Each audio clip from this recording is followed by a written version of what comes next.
A rotisserie chicken empire that once felt unstoppable is today just a rounding error on Google Maps.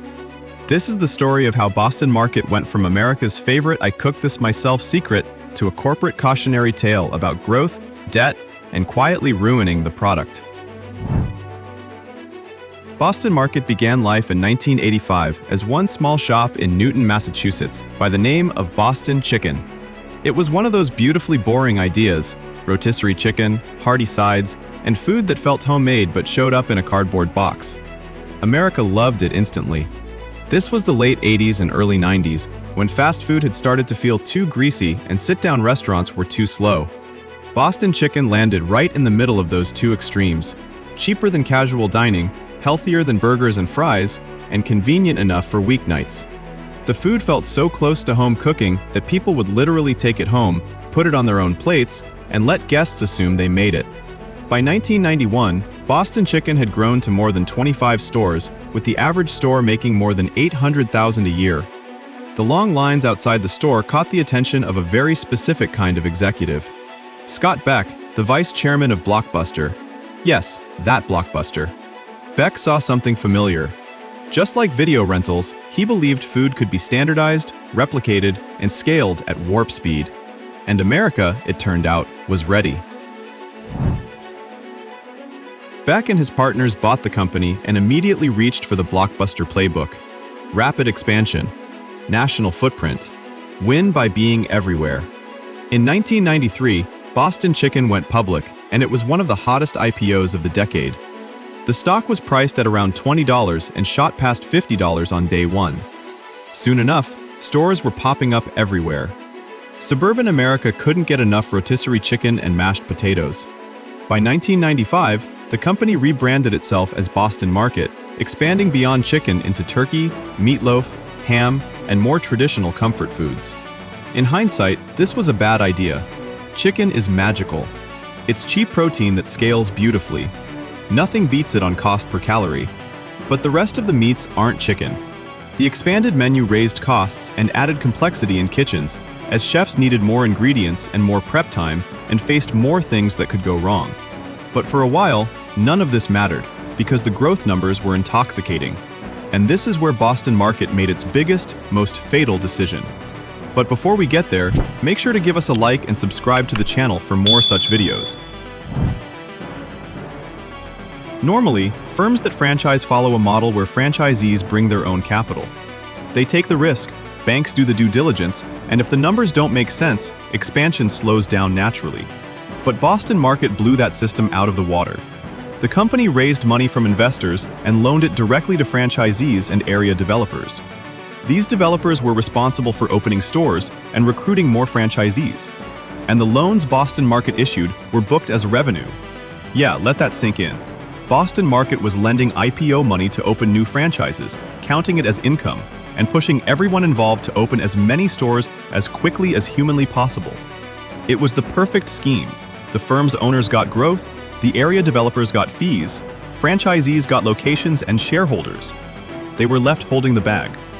By 1994, revenue had hit $384 million, and by 1996, the company had opened 1,000 stores and was valued at more than $3 billion.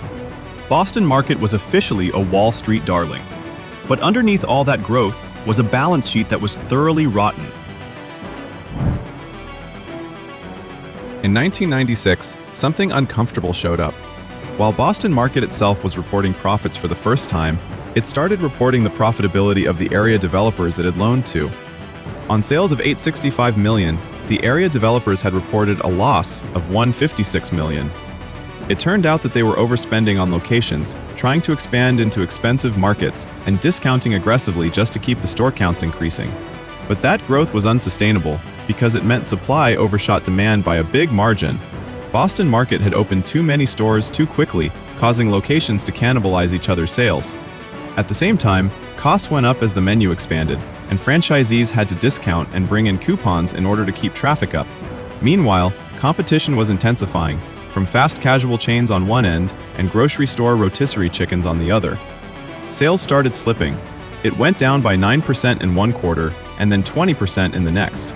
By 1997, Boston Market admitted it had $754 million in loans it expected to recover very little of.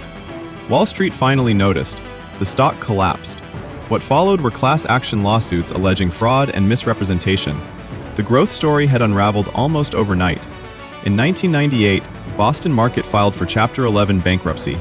Hundreds of locations were closed as the empire folded in on itself, going from unstoppable to insolvent in just a few years. But the story wasn't over. In 2000, McDonald's bought Boston Market out of bankruptcy for $173 million. Not for the chicken or the brand, but for the real estate. McDonald's saw huge value in the locations. Some were repurposed, some supported other brands like Chipotle, which McDonald's owned at the time. Boston Market survived as a subsidiary, and under McDonald's supervision, something interesting happened. The operations began to stabilize. First, the menu got streamlined. Then Boston Market quietly launched one of its smartest ideas ever. Pre-prepared meals sold in grocery stores, heat and eat comfort food. It worked well. But there was a problem. McDonald's already had a fast casual winner, Chipotle, and if you had to place your bets in the mid-2000s, Chipotle was clearly the future. So in 2007, McDonald's sold Boston Market to Sun Capital, a private equity firm. Sadly, Sun Capital did what private equity is notorious for. They started cutting costs. About 40% of locations were closed almost immediately. But they didn't reinvest in the firm, and neither did they expand the chain meaningfully. They just tried to cash flow what was left. Meanwhile, the world had moved on as grocery stores and Costco had already flooded the market with rotisserie chickens, often sold at a loss. By 2019, Costco alone sold 100 million rotisserie chickens a year at $4.99. On the other end of the food spectrum, fast casual was exploding as Chipotle went from 0 to 2,500 locations. Consumer tastes also shifted toward lighter, fresher food. Boston Market ended up being crushed from both sides. Sun Capital tried to sell the chain for $400 million in 2017, but got no takers. In 2020, they finally found a buyer in Engage Brands, led by Jay Pandya. It was terrible timing, as COVID hit almost immediately. Boston Market should have thrived on takeout, but it lacked the capital to do so. Bills went unpaid. Vendors walked. By 2023, the collapse became public and ugly. In New Jersey, 27 locations were shut down for owing $630,000 in back wages. The company's Colorado headquarters was seized for unpaid taxes. Some restaurants couldn't get food deliveries and had to shop at grocery stores just to stay open. By late 2023, only 79 locations remained. By 2024, that number dropped to 27. Today, it's nothing more than a memory. If you enjoyed this breakdown, hit like, subscribe, and comment which fallen brand you want me to cover next.